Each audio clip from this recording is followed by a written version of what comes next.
आप देख रहे हैं न्यूज़ 7 हिंदी, राष्ट्र प्रथम। नमस्कार, मैं हूं प्रशस्ति तिवारी और आप देख रहे हैं न्यूज़ 7 हिंदी। रुक करेंगे उत्तर प्रदेश की कुछ खास खबरों की ओर। शुरुआत करते हैं जब मुख्यमंत्री योगी आदित्यनाथ ने गुरुवार को गोरखपुर के देवरिया बाईपास पहुंचकर जनपद को कल 995 करोड़ रुपए की विकास परियोजनाओं की सौगात दी। इस दौरान उन्होंने 813 करोड़ रुपए की लागत से 4 परियोजनाओं का लोकार्पण तथा 181 करोड़ रुपए की लागत वाली 10 नई परियोजनाओं का शिलान्यास किया। मुख्यमंत्री ने शहर के लिए 2.6 किलोमीटर लंबे 6 लेन फ्लाईओवर का लोकार्पण किया। फ्लाईओवर गोरखपुर का सबसे लंबा फ्लाईओवर बताया जा रहा है। शहर में यातायात व्यवस्था बेहतर होगी, लोगों को जाम से राहत मिलेगी। कार्यक्रम के दौरान मुख्यमंत्री योगी आदित्यनाथ ने उपस्थित जनसभा को संबोधित करते हुए प्रदेश सरकार की विकास योजनाओं और गोरखपुर के समग्र विकास के प्रति अपनी प्रतिबद्धता दोहराई।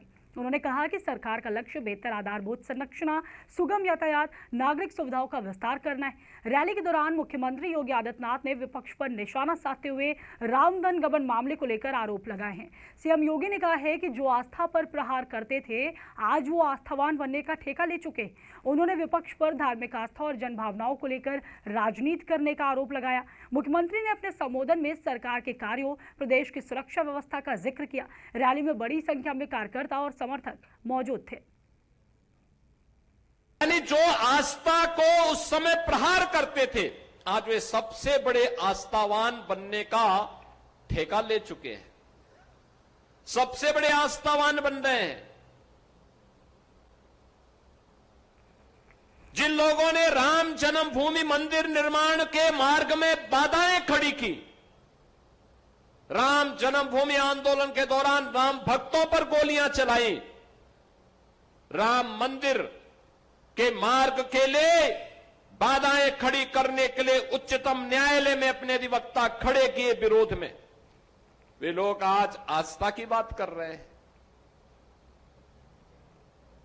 जो लोग हमेशा आपकी आस्था के साथ खिलवाड़ करते थे, जो नौजवानों के भविष्य के साथ खिलवाड़ करते थे, जिन्होंने अन्नदाता किसानों के हक को छीना, जिन्होंने व्यापारी और बेटी के सामने सुरक्षा का संकट खड़ा किया, आज वे लोग जब इन मुद्दों पर बड़े बड़े उपदेश देते हैं तो उनके उपदेश हास्यास्पद लगते हैं। यानी जो आस्था को।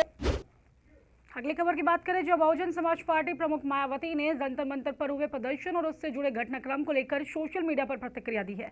उन्होंने कहा कि छात्र मुद्दे का राजनीतिकरण कर दिया गया है, जिसके कारण मामला अब सरकार से सीधे टकराव का बन गया है। मायावती ने अपने पोस्ट में कहा है कि इस मुद्दे को लेकर सड़क से लेकर संसद तक जबरदस्त हंगामा देखने को मिल रहा है। उन्होंने आरोप लगाया है कि इसके चलते कई राज्यों में जनजीवन भी प्रभावित हो रहा है। बसपा प्रमुख ने आगे बोला है कि चढ़ावा चोरी से लेकर पेपर लीक तक की घटनाएं भ्रष्टाचार का परिणाम है। उन्होंने इन मामलों पर प्रभावी कार्रवाई की आवश्यकता बताते हुए सरकार से गंभीरता से कदम उठाने की मांग की।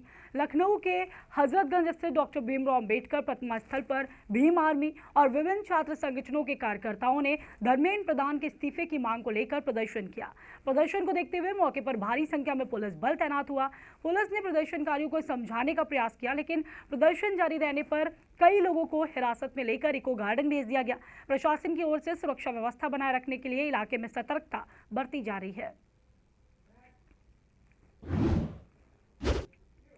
आगे खबर की बात करें, जो अलीगढ़ में कलेक्ट्रेट परिसर के बाहर कांग्रेस कार्यकर्ताओं ने छात्रों पर हुए कथित लाठीचार्ज के विरोध में प्रदर्शन किया है। प्रदर्शन के दौरान कई कांग्रेस कार्यकर्ताओं ने सरकार के खिलाफ विरोध जताते हुए अर्धनग्न होकर प्रदर्शन किया, अपने कपड़े उतारकर नाराजगी व्यक्त की। कांग्रेस नेताओं और कार्यकर्ताओं ने आरोप लगाया है कि छात्रों की आवाज को दबाने के लिए बल प्रयोग किया गया है, जिसके विरोध में यह प्रदर्शन किया गया है। प्रदर्शन के दौरान सरकार के खिलाफ जमकर नारेबाजी की गई। छात्रों के साथ हुई कार्रवाई की निष्पक्ष जांच की मांग उठाई गई। मौके पर पुलिस बल तैनात रहा और प्रदर्शन शांतिपूर्ण ढंग से संपन्न हुआ।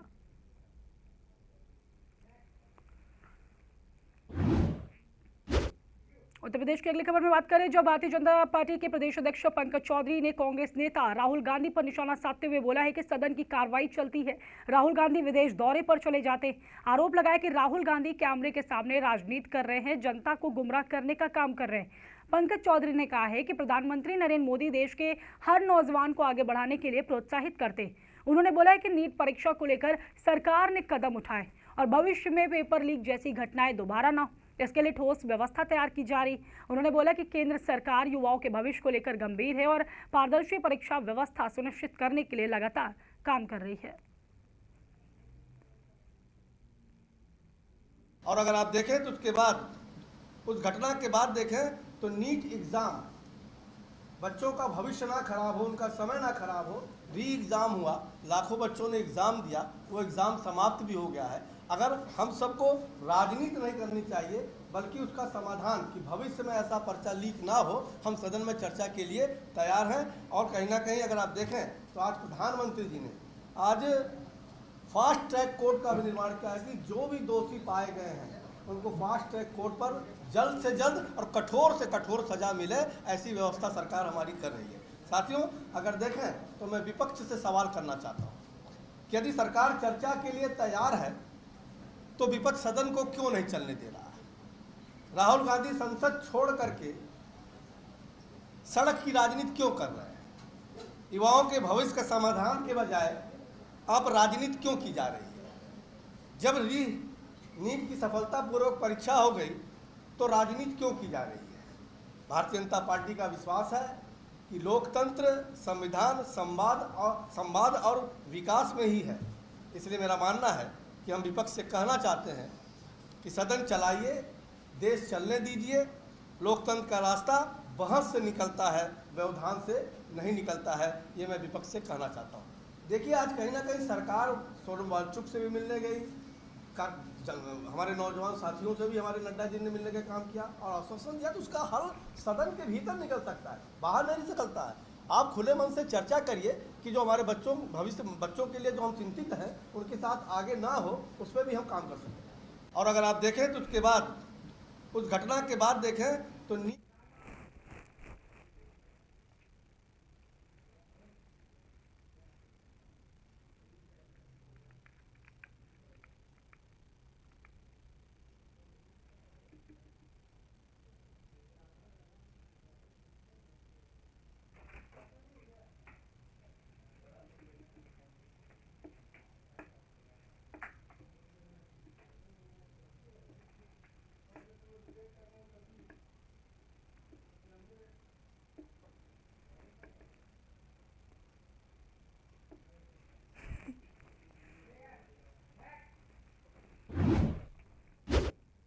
अगली खबर की ओर बढ़ते हैं, जहां गोंडा में जौहर यूनिवर्सिटी मामले को लेकर समाजवादी पार्टी ने प्रशासन को ज्ञापन सौंपा है।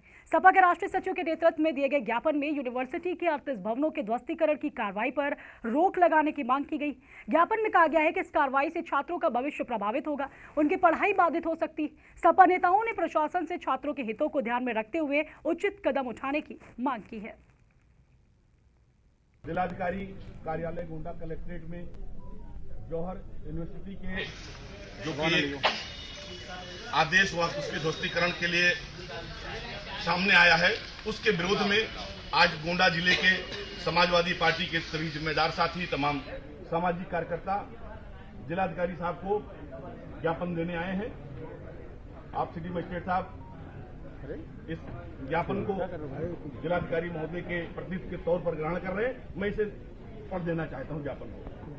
सेवा में प्रमुख सचिव महोदय, उच्च शिक्षा विभाग उत्तर प्रदेश शासन लखनऊ द्वारा जिलाधिकारी महोदय जनपद गोंडा उत्तर प्रदेश, विषय रामपुर स्थित मोहम्मद जौहर अली विश्वविद्यालय के 38 भवनों के प्रस्तावित ध्वस्तीकरण पर रोक लगाकर छात्रों के हित में सकारात्मक समाधान हेतु प्रार्थना पत्र। महोदय, निवेदन है कि मैं मसूद आलम खान समाजवादी पार्टी का राष्ट्रीय सचिव जनपद गोंडा से पूर्व लोकसभा प्रत्याशी हूं। मैं आपके समक्ष तमाम सामाजिक राजनीतिक बुद्धिजीवियों के साथ शिक्षा एवं छात्र हित से जुड़े एक अत्यंत गंभीर विषय की ओर आपका ध्यान आकृष्ट करना चाहता हूं। विदित है कि रामपुर जनपद में मौलाना मोहम्मद अली जौहर विश्वविद्यालय की स्थापना वर्ष 2006 में हुई थी। यह विश्वविद्यालय विगत वर्षों से हजारों छात्र छात्राओं के लिए उच्च शिक्षा का प्रमुख केंद्र बना हुआ है। वर्तमान में रामपुर के जिलाधिकारी और रामपुर विकास प्राधिकरण के उपाध्यक्ष श्री अजय कुमार द्विवेदी जी द्वारा विश्वविद्यालय के 40 में से 38 भवनों के मानचित्र स्वीकृत न होने के कारण उन्हें अवैध घोषित किया गया। जिलाधिकारी आप देख रहे हैं न्यूज़ 7 हिंदी, राष्ट्र प्रथम।